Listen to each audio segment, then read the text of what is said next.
Hola, mi nombre es Angélica María Rodríguez Vázquez. Estamos en Mujeres que Tejen la Historia en América Latina y el Caribe. Y hoy tengo el orgullo, porque es un orgullo, que se siente aquí en el corazón, de tener una compatriota que admiro. Ella es Carmela Daza. Carmela, bienvenida a Mujeres que Tejen la Historia en América Latina y el Caribe. ¿Cómo estás? Bien, muchísimas gracias, Angélica, por la invitación. Me alegra mucho ser parte de esta red de mujeres eh, latinas que estamos trabajando y que pensamos tanto en nuestros países, en nuestra región y en nuestros problemas sociales y buscando formas de tejer caminos para salir de ellos. Así que me hacen a mí un honor invitarme a esta red. Ay, genial, Carmela. Bueno, Carmela, este es un proceso de acompañarnos, de tejer juntas desde la vida, ¿no? Desde la cotidianidad. Y hoy pues vamos a hablar de tu vida, de tu historia también. A veces es complicado cuando uno observa y cuenta las historias de otro que pararse sobre la una. Fácil. Pero qué linda sería hoy hablar de dónde naciste, cuál fue ese territorio en el que naciste, de dónde eres dentro de Colombia. Bueno, yo nací en Bogotá, pero tengo padre guajiro y mamá llanera.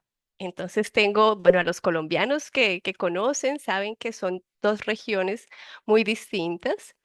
Para los que no conocen las regiones de Colombia, La Guajira está en el norte de Colombia, es la punta de Colombia y es una zona desértica, bosque seco tropical hacia abajo. Y los llanos orientales están en nuestra frontera con Venezuela. Entonces mi mamá, pues gracias al desplazamiento que hemos tenido en Colombia desde hace muchos años, migró desde su región hacia Bogotá y mi padre también en busca de mejores oportunidades de estudio y de trabajo y de todo también migró hacia Bogotá y bueno, allí se encontraron y allí nací. Entonces soy bogotana, hecha en Santa Marta, así que le tengo un gran cariño a esa ciudad y viví toda mi vida en Bogotá hasta que me casé con un alemán y me vine a vivir a Schwerin, al norte de Alemania. Y aquí vivo hace 5 años. Sabes que tuve la posibilidad un día, bueno, pues un poquito lejos de donde estás, pero de ir a Bad Soden, ahí cerca de Frankfurt. Cerca de Frankfurt. Sí, sí.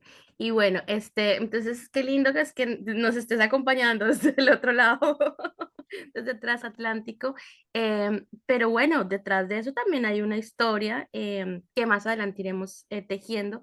Pero volviendo a esa infancia, ¿qué recuerdos? ¿Cómo era la Bogotá de esa época? ¿Cuáles son esas pequeñas memorias que tienes en tu cofre guardado y a las que a veces acudes para momentos de recuerdos? Bueno, yo tuve unos papás muy, muy viejos para la norma, ¿no? Mi papá tenía 55 y mi mamá 40 cuando yo nací. Entonces muchas veces la gente pensaba que eran mis abuelos, mis propios padres, pero asimismo tenían una cantidad de historias que contar, porque la gente entre más se hace mayor, tiene más historias que contar.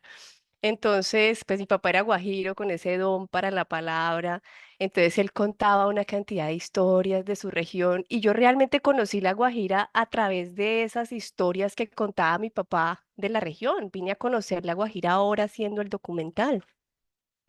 Y bueno, mi mamá también traía una cantidad de historias del llano, de ritos, de leyendas, cuando visitábamos el llano. Entonces, para mí, mi infancia, lo mejor era poder ir al pueblo de mi mamá, que era donde más íbamos, a la región de mi madre y hablar con las tías o que fuéramos a hacer, por ejemplo, el clásico sancocho de río, que entonces las tías hacen, pelan la yuca y el plátano en el río y todo el mundo lleva algo y todo se mete a la olla y mientras tanto los niños se bañan en el río.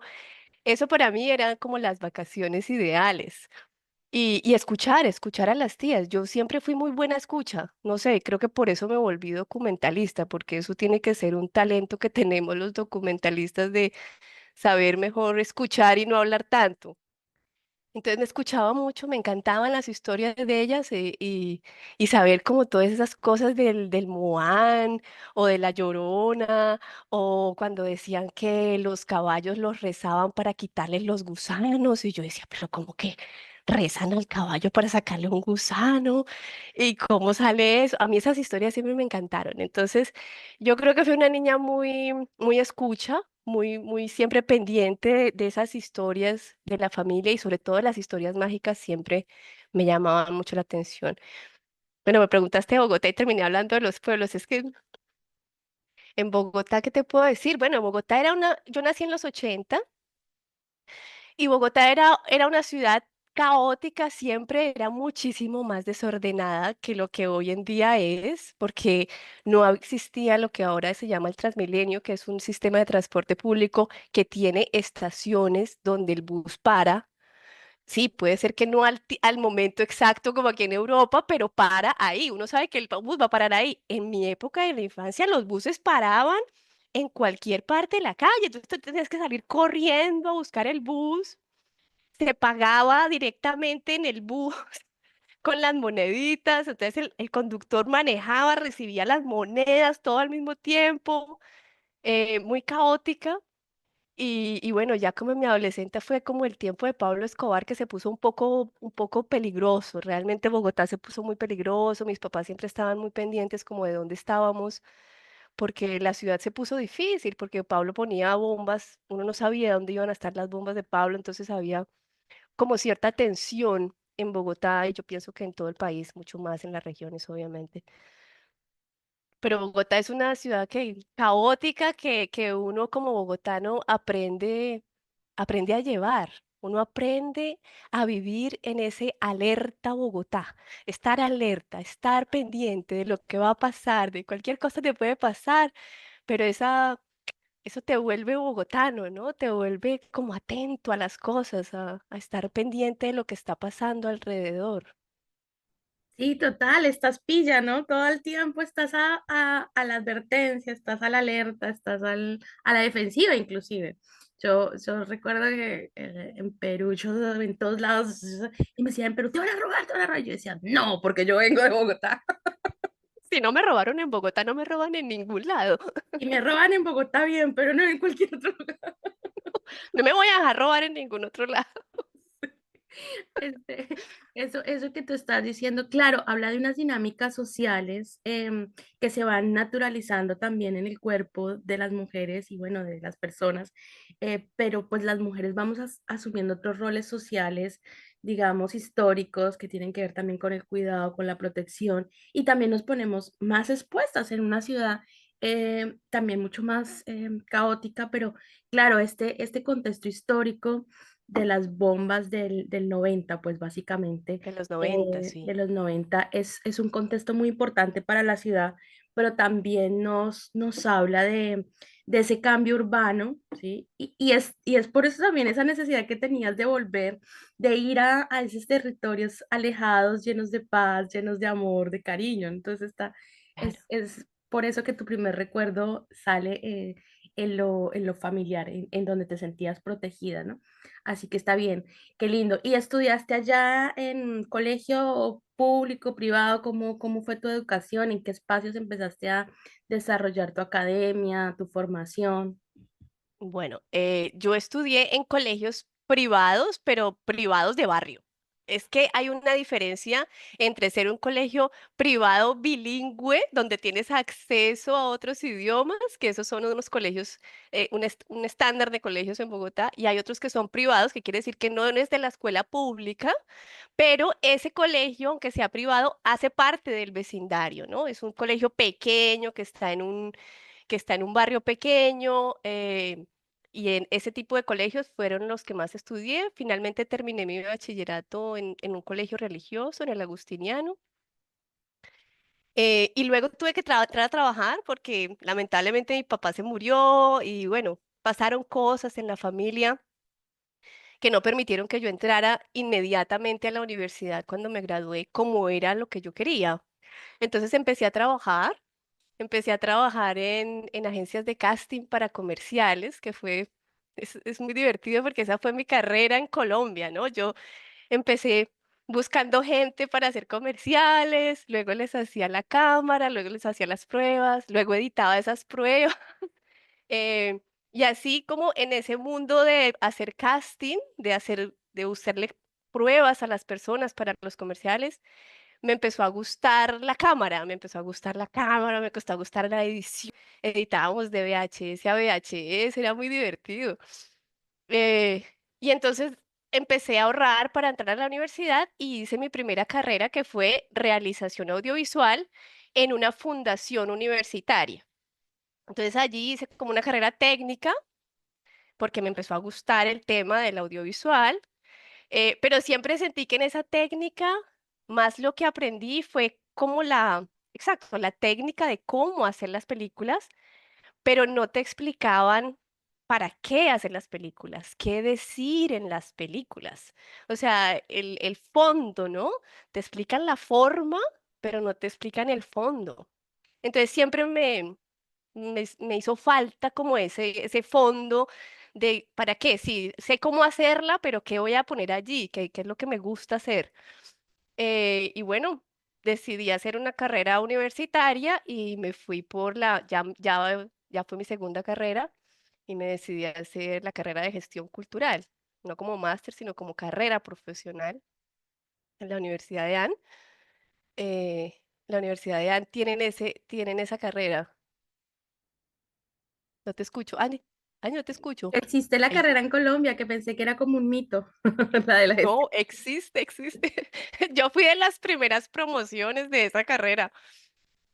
Eh, Fantástico. Yo pienso que haber encontrado la gestión cultural me dio como todo ese contenido que yo quería encontrar para poder utilizar la herramienta que ya había aprendido, que era hacer videos. Claro. Entonces empiezo a decir, hay una cantidad de cosas que son la realidad y lo que yo considero valioso, que vale la pena ser grabado, y eso lo encontré en la gestión cultural. Y entonces así empiezo a desarrollar un poco la carrera con esa combinación de universidades, de estudios. Sí, y además es, claro, con mucha intención, mucha laboriosidad detrás, ¿no? Mucho trabajo, llamémoslo así, mucho esfuerzo.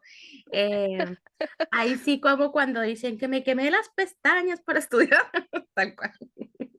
Yo tenía que trabajar todo el día, Angélica. Yo trabajaba todo el día y a las 6 de la tarde empezaba clase y así hice las dos carreras. Yo estudiaba de 6 de la tarde a 10 de la noche y los trabajos se hacían o más tarde o en los fines de semana. Era terrible. Yo no paraba. Uno no tenía vida y aún así uno salía a rumbear y tenía amigos y hacía de todo. Yo no sé uno cómo hacía. Había vida social. Eras joven, eras joven.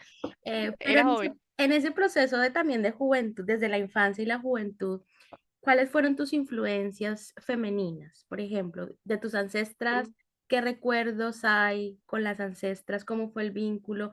Si solo fue con, pues como que te contaron a través de tu padre, de tu madre, o si hubo algún otro tipo de cercanía y te queda algún estampado de estas ancestras, o cuáles fueron tus influencias femeninas ahora que eres, digamos, grande, que puedes observar hacia atrás.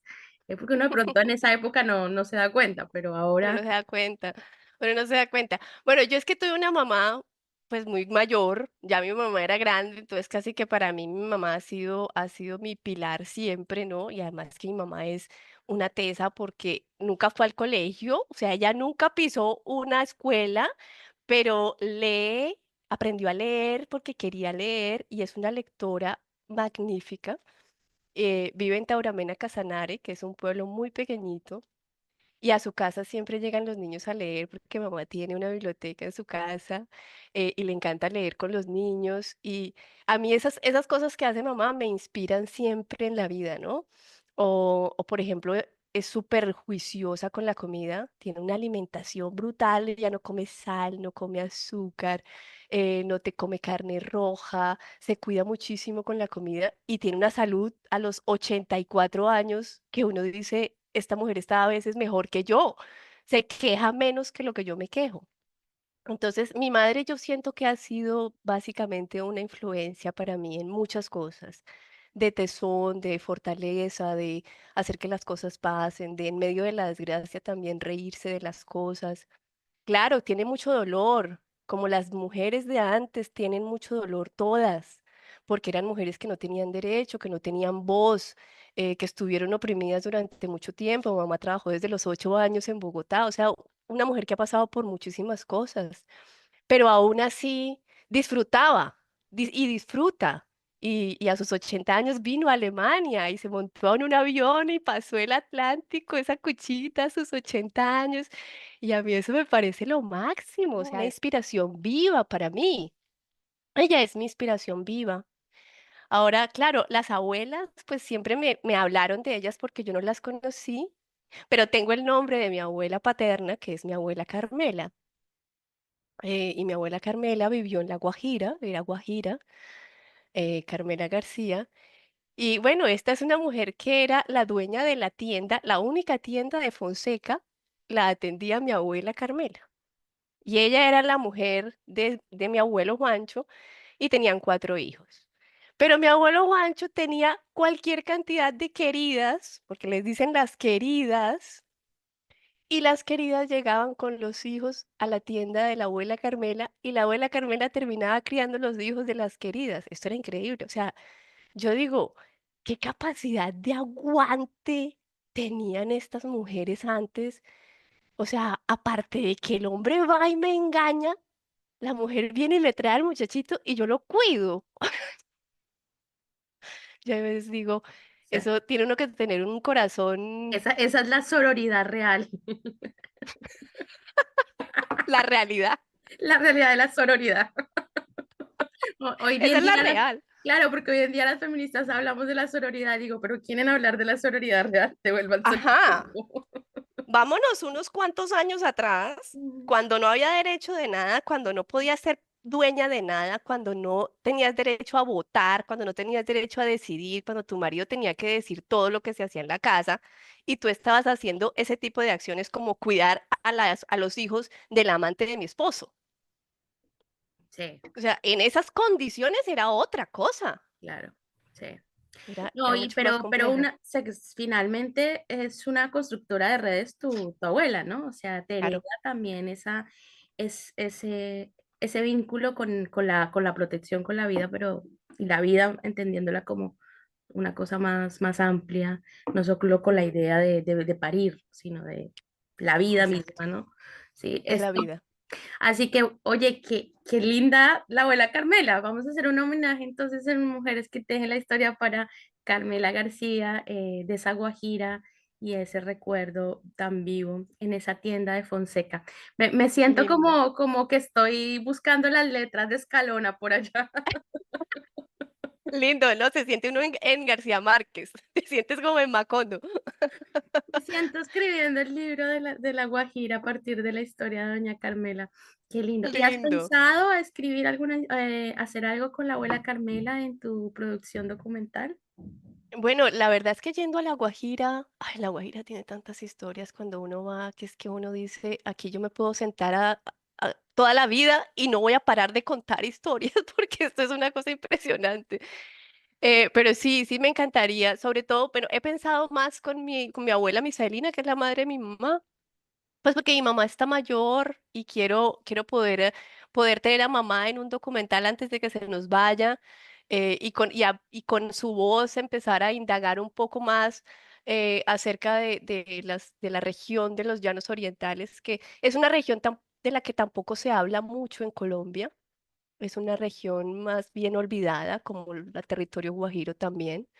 Pero son unas regiones que son muy ricas en tradiciones, en costumbres, que han sido muy guerreras. Por ejemplo, los llaneros fueron impulsores de la independencia de nuestro país, y han tenido unos temas de desplazamiento gracias a la violencia muy complejos, de los que creo que se puede ahondar muchísimo más, pero también buscando esas historias que ellos tienen tan mágicas y tan especiales que hacen muy especial al llano. Así que vamos a ver qué pasa con esa segunda historia. Excelente. Bueno, ya hablemos de casi que del presente un poco, ¿no? Bueno, pues todavía seguimos con el pasado. El pasado siempre vive en uno y está ahí la Bien, memoria, Edgar. la memoria. Eh, en este ejercicio, bueno, te vas a Alemania. ¿En qué momento tú ya empiezas a hacer esta producción documental? O sea, como profesión, ¿en qué momento dices? ya, porque esto necesita dinero, recursos, necesita Y bastantes. necesita equipo de personas, o sea, una no hace un documental sola, ¿cierto? No, ¿Cómo fue ese no. proceso para llegar a ser documentalista y a hacer tu primer documental? ¿Cuál fue tu primer documental así ya en serio? ¿Y cómo fue esa experiencia de vida? Bueno, bueno, yo llegué acá a Alemania y tengo la gran ventaja de que trabajo en una productora audiovisual. Nuestra productora audiovisual, nosotros hacemos reportajes acá en Alemania. Y con Mike empezamos, cuando viajábamos a Colombia, a hacer pequeños reportajes en Colombia sobre los lugares que visitábamos y traerlos acá y ponerlos en nuestro YouTube, en nuestro canal de YouTube para, con los subtítulos en alemán para que empiece la cultura de Colombia a conocerse un poco más acá. Ese fue un ejercicio que hicimos los primeros años. Luego llegó Corona y esto fue un desastre porque no pude ir a Colombia durante mucho tiempo. Pero esos ejercicios de hacer pequeñas reportajes me despertaron como la idea de hay que hacer algo como un poco más grande. Y siempre habíamos querido ir a La Guajira. Yo siempre había querido ir a La Guajira y Mike quería ir a La Guajira en el siguiente viaje. Y dijimos, bueno, pues hagamos un reportaje un poco más grande en La Guajira. Como teníamos tiempo en el Corona, yo me puse a investigar y me he encontrado a la Escuela de Comunicaciones Guayú por Facebook. Entonces, yo descubro que existe una escuela de comunicaciones de la comunidad Guayú y digo, un momento, ¿qué significa esto? O sea, ¿la comunidad tiene una escuela audiovisual? Y resulta que sí, me comunico con ellos por Facebook, empezamos a conversar online todo el tiempo y luego llego a Leiki, que es nuestra productora local, y me dice Leiki, bueno, pues yo estoy acá para lo que necesites, así que es posible que vengas a La Guajira y que hagamos un recorrido. No, esto me disparó la cabeza, porque yo dije, no, esto, o sea, ya tengo con quién ir a trabajar.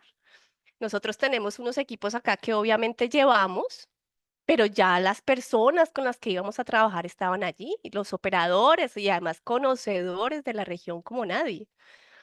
Entonces apliqué, bueno, yo había aplicado a una convocatoria en Valledupar para hacer unos reportajes con la Cámara de Comercio de Valledupar, unos reportajes sobre el turismo cultural de Valledupar.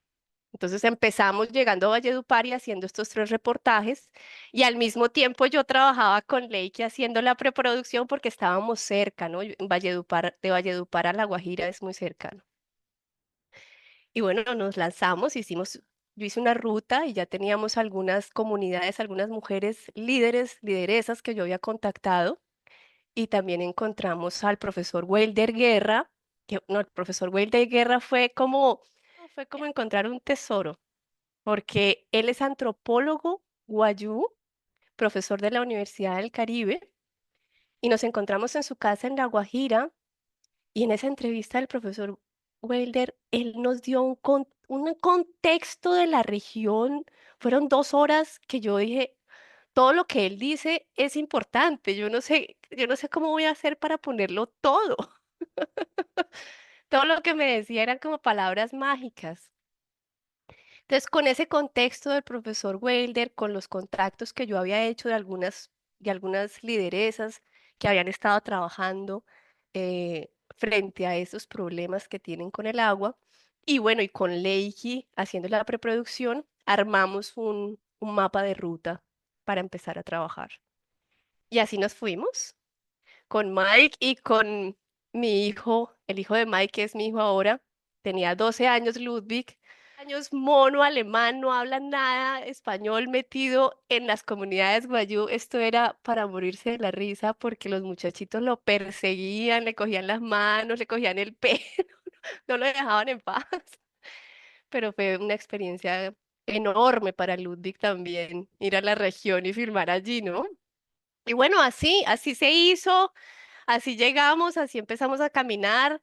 En las comunidades, ellas eran las que nos hacían la alimentación, entonces nosotros contratábamos la alimentación en cada ranchería y ellas se hacían hacían parte del equipo de trabajo, ¿no? Porque entonces ellas se encargaban de nosotros, de la comida, y nosotros las entrevistábamos y andábamos con ellas y hicimos una relación maravillosa con las rancherías.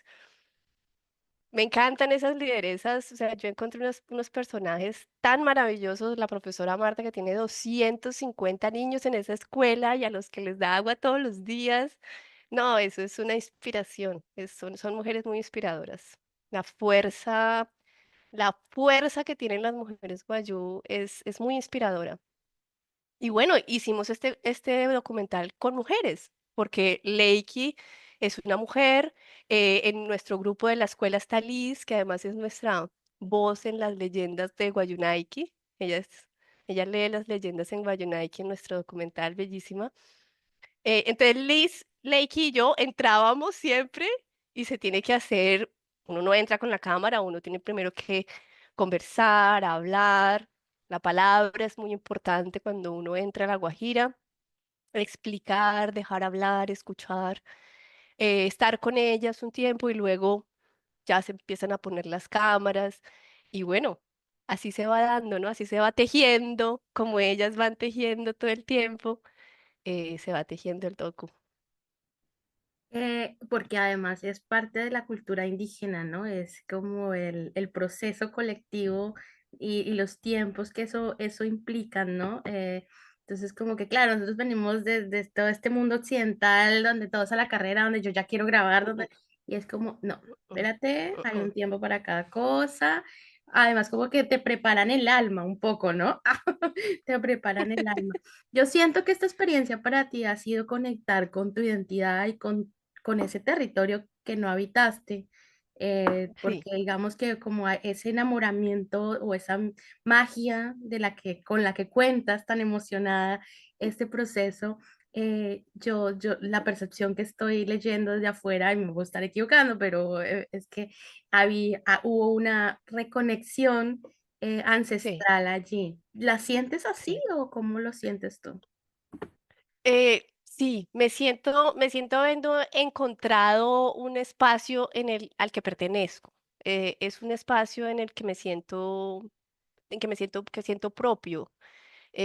Yo siempre he sentido una relación muy especial como con ese tipo de comunidades que tienen ese vínculo tan cercano con la naturaleza, que siento que están más limpios como de tanta tecnología que tenemos nosotros y como de esta agitación tecnológica en donde tenemos tanta información, pero a la hora del tiempo no tenemos claridad de nada.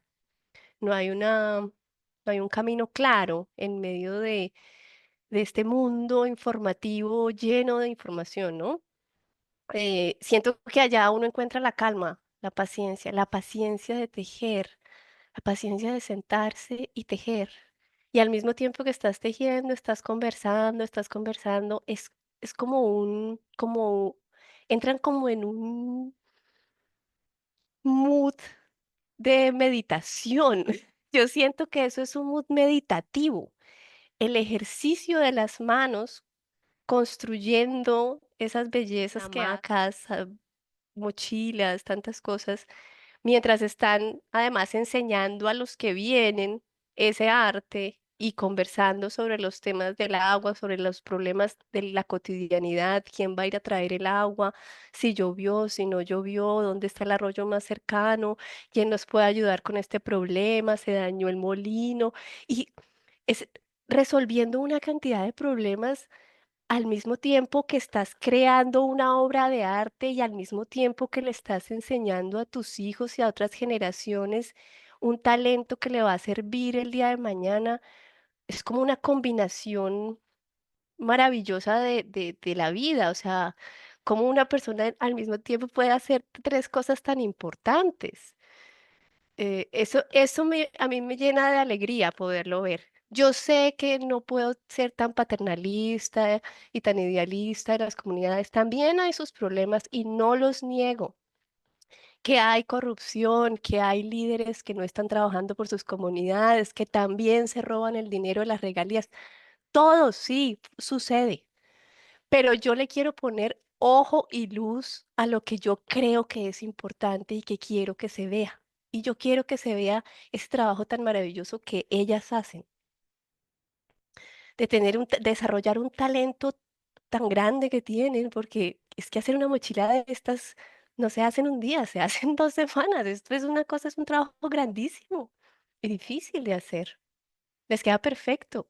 Resuelven una cantidad de problemas y al mismo tiempo transmiten conocimiento, o sea, todo. Sí, es una magia, es una mística, ¿no? Em, y te enseña lecciones de vida, porque esto que acabas de plantear, o sea, yo creo que si somos una humanidad, somos unas humanas, y en esa humanidad, pues digamos que ha prevalecido la destrucción, la guerra, la maldad, pero qué importante es que podamos, estas dos palabras me las llevo en esta entrevista, ¿no? Luz y foco, o sea, luz y foco sobre esta historia que nos puede primero ayudar a repensar cómo reconstruir un tejido social en un país como Colombia, ha tenido un tejido social destruido, ¿no? Entonces, luz y foco en cómo tejemos y cómo tejemos, ese Exacto. símbolo de la mochila es cómo tejemos nuestros territorios, esos territorios olvidados de los que hablas, donde algo tan fundamental como el agua, ¿cierto? Porque sin agua no morimos todos, todas, Ujú. y somos agua en el cuerpo y cómo tenemos que acudir, digamos, a esas búsquedas. Yo estoy muy fascinada con toda esta experiencia de vida tuya. Y te felicito, me encanta. Este documental, si nos lo quieres presentar un poquito, y hablar de eso rápido para decir, bueno, ahorita en qué festivales está, dónde va a estar. Yo espero que esté en Argentina Importantísimo. próximamente, pero bueno, primero tú danos la intro. Bueno, estrenamos nuestro documental en el Festival Etnográfico del Ecuador en Quito, en la Flaxo, que es una universidad maravillosa. Súper. Colombia, en el Festival de los Derechos Humanos. Tuvimos funciones en Bogotá, en Medellín, en Cali, en Barranquilla. Y tuvimos unas funciones en 9 museos de 9 municipios de Colombia. Estuvimos en Villa de Leyva, en Ocaña, en Honda, Tolima, o sea, en pueblos pequeñitos llevando estas voces guayú, así que eso me tiene muy feliz porque yo quiero que la Colombia que no conoce esa región también la conozca. Ahora nuestro tercer festival es Festiver en Barichara, es un festival de películas ecológicas. Luego nos vamos a la Patagonia. Tenemos nuestro festival en la Patagonia en octubre y luego estamos en un festival acá en Alemania que se llama el Festival de Osnabrück, a donde vamos a ir nosotros a presentar el festival. Y bueno, en octubre estaremos en el Festival Colombia Cine Migrante. Esperamos que que nuestra representación colombiana nos lleve a Argentina. Si no, estaremos en Cali, seguramente estaremos en Cali, porque Cali va a ser en ese momento, vamos a estar en el marco de la COP16, entonces el festival se une un poco a ese evento, y por eso la película se proyectará allí también con la ayuda del Ministerio de Cultura. Bueno, esas son un poco las fechas. eh, en cuanto a qué ver en el documental, bueno, Territorio Puloy es un viaje a La Guajira. Lo que nosotros hicimos fue entrar a La Guajira con el respeto y la sensibilidad de buscar esas voces de las mujeres guayú, no solamente las mujeres, de hombres, pero lo que pasa es que encontramos más mujeres haciendo cosas que hombres. Entonces van a escuchar muchas voces femeninas en el documental. Claro, nuestra línea es el agua, territorio Puloy, la diosa Puloy en la cosmogonía guayú, es la diosa del agua que protege los espacios donde el agua habita, la dueña de los animales del mar, la dueña de los animales de la tierra, eh, y donde el agua no se va, donde el agua no lo seca el sol, allí vive Puloy y es un territorio sagrado y se respeta. Entonces, lo que estamos buscando un poco son esos momentos del agua para ellos, cómo lo viven, cómo las lideresas están enfrentando la escasez. Entonces, ellas tienen unas estrategias que han tenido a través del tiempo, han conocido, por ejemplo, tienen los jagüeyes, que son donde se recogen las aguas de lluvia. Luego están los molinos, que son los que sacan el agua de la profundidad. eh, Están las plantas desalinizadores, que quisiéramos que hubieran más, pero hay pocas, pero encontramos.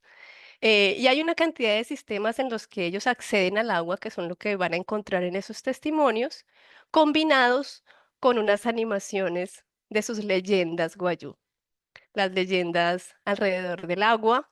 Estamos muy contentos de poder tener estas leyendas allí, habladas en guayunaiki, traducidas siempre, porque eso habla un poco de cómo ellos se relacionan con el territorio y con el recurso del agua desde tiempos ancestrales.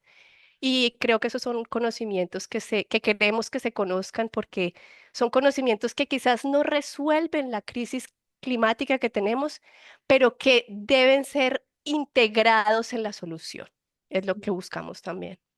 Muchísimas gracias por ser parte de este tejido, de ser parte de Mujeres que tienen la historia. Para despedirnos, Carmela, en una palabra, una frase, ¿cómo quiere ser recordada en la historia de América Latina y el Caribe? No, como un puente para que las voces de las comunidades se escuchen. Yo soy un puente como donde están pasando cosas importantes para, para la humanidad, para la solución de nuestros problemas cotidianos y grandes crisis climáticas. Sí, eso me gustaría como un puente de comunicación y de luz también, luz sobre lo positivo.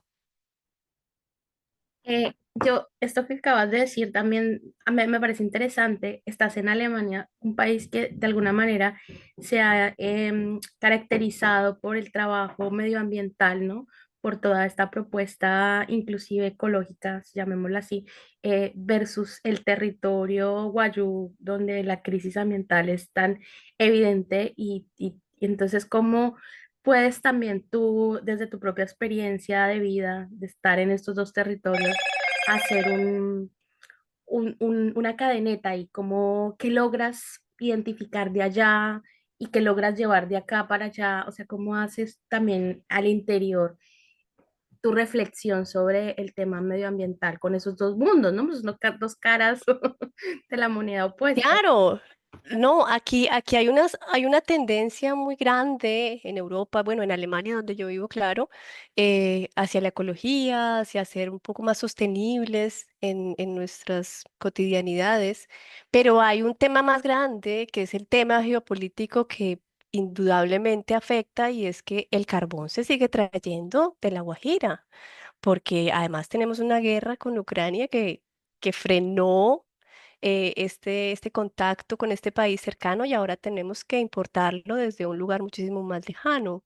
Entonces, los problemas que suceden allá también tienen una razón desde aquí, ¿no? Que aunque el consumo se trate, que sea sostenible, pues es muy difícil sostener un sistema sin los recursos que se extraen.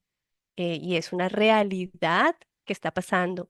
Ahora, por precisamente hacer visible esas realidades, hacer visible lo que está ocurriendo, no quiere decir que eso va a dejar de suceder, pero sí puede haber un poco de presión de un mejor control de cómo se están extrayendo esos recursos. Nunca pretendemos como documentalistas o como comunicadores que con nuestro trabajo esas extracciones o esas prácticas se detengan, porque sería un poco soñador, pero sí podemos hacer que haya un poco mayor control hacia esa extracción y sobre todo hacia las comunidades que están viviendo en esos territorios. Sí, de acuerdo con hay que visibilizar efectivamente estas realidades para que estén en el debate público, para que estén ahí presentes y para que a partir de ellas también podamos tomar decisiones responsables, a veces tardías, pero hay que hacerlo. O sea, ya no nos queda mucho tiempo para tomar esas No hay. decisiones responsables. No hay, se acaba el tiempo, cada día se acaba el tiempo. Y hay otra cosa, y es que aquí se hace muchísima ayuda a través de ONGs, grandes ONGs que colaboran en lugares así de territorios complejos. Pero yo, estando en la región, me he dado cuenta que esas grandes ONGs muchas veces lo único que hacen es beneficiarse de ellos mismos porque a las lideresas que están allí poniendo la cara, buscándole la planta desalinizadora a 250 niños en la ranchería Garciamana, a ella no le está llegando el dinero. Y entonces aquí sí se están llevando grandes ayudas hacia esos lugares, pero ¿cómo están llegando los recursos? Entonces hay que identificar exactamente quiénes son las personas que realmente están trabajando y encontrar una manera que el dinero llegue más directo, sin tanta intermediación, porque en la intermediación se están quedando los recursos y allá no están llegando. Sí, una cadena de comercialización como si fuera un producto mercantil. La pobreza es La un pobreza. negocio. Sí, sí, La sí. pobreza como negocio, y eso sucede muchísimo en La Guajira, la pobreza como negocio, una cantidad de tiendas en la pista en Maicao, tiendas de ONGs con una cantidad de propaganda que son gente que están llevando allá a vivir allá, le están pagando su salario en pesos europeos, en euros, ¿y los recursos dónde están? ¿Dónde están los cambios significativos? ¿Dónde están realmente los impactos de los que están hablando? Porque no hay un impacto real. Totalmente de acuerdo, Carmela. Yo creo que ahí es, y bueno, ser veeduría pública y que nuestras herramientas comunicativas sirvan para la veeduría pública de los recursos, porque por más ONGs privadas que sean y demás, son nuestros territorios, como lo has dicho, Exacto. ahí es donde conectar la historia de nuestra identidad es tan importante, ¿no? Así que pues vuelvo y reitero mi admiración profunda, felicitaciones por jugártela, porque esto es jugársela una con todo lo que implica, ¿no? Yo me imagino que Sí, han sido muchos los desafíos. Yo sí. no quiero pararme ahí, pero sí, ¿cuál ha sido como en el rol de mujer realizadora el desafío más grande? Oh, bueno, en realidad el desafío más grande de esta película ha sido la financiación. Ha sido muy complejo, porque como somos una productora alemana, entonces la financiación debería ser acá, pero el tema es colombiano, entonces se complica. Entonces, si me voy para acá, tampoco soy película colombiana, pues porque ay Dios, entonces esto ha sido casi que todo puesto del bolsillo. Y el trabajo y el tiempo de edición pues fueron supremamente largos ya estamos un poco como, oh, por Dios, necesitamos un poco de ayuda. Pero pero el trabajo es muy gratificante. Yo debo decir que me alegra mucho tener esta película hecha. Yo sé que la película va a caminar y yo sé que la película va a llegar a los públicos que debe llegar y yo sé que encontraremos la distribución porque Puloy va encontrando su camino. Puloy tiene la bendición de la comunidad y yo sé que eso es muy importante para nosotros y además que está hecho con ellos y para ellos y son ellos los que hablan. Entonces, no es solamente mi voz, yo soy un puente en este documental y eso se nota. Cuando ven la película siempre me dicen, es que se nota que pusiste la cámara allí y ellos hablaron, no es como que tú te lo inventaste. Y me gusta que eso suceda, que se sienta honesto y que se sienta real y que se sienta valioso también. Y que les demos valor y que empecemos a mirar a las comunidades desde otro punto de vista, no desde la lástima y desde la pobreza, sino más bien desde el valor de lo que ellos saben, de lo que conocen, de su relación y su vínculo con la naturaleza. Si lo vemos desde ahí, la mirada cambia y la vida cambia también para ellos. Yo me siento muy recogida en tus palabras, porque esto es lo que necesitamos, cambios y cambiar. Felicitaciones porque son pocas las mujeres realizadoras que se logran sostener y Ujú. visibilizar. Así que ahí también hay una doble resistencia, ¿no? Claro, bueno, vamos para la distribución. Es que el camino no termina, todavía nos falta la distribución. Voy para un curso en Viena el 15 de septiembre, 5 días en Viena para aprender a vender documentales. Vamos a ver si me enseñan. Bueno, por favor, necesito ese curso. Te voy a compartir todos los conocimientos que tenga Vuélvete maestra en la red, por favor. y luego empiezo a matar esto todo en español para toda la comunidad. Tremendo trabajo, pero bueno, muchas gracias. Gracias por ser Sí, parte de Mujeres que Tejen la Historia en América Latina y el Caribe. Es la programación del claro que sí. documental. Claro que sí. El documental tiene un Instagram que se llama Puloy Territory, como en inglés, Puloy Territory. Y tenemos nuestra página web, que es la página de Best Buy Media. Y ahí tenemos Film Producción, Territorio Puloy. Igual te lo puedo enviar si lo quieres poner allí al final. Para que nos sigan en el Instagram. En el Instagram siempre estamos poniendo como lo que está sucediendo con el documental actualmente, en el festival que estamos, lo que está pasando, en dónde estamos con ellos. Y en la página de internet pueden encontrar información como general de la película para los que quieran saber un poquito más.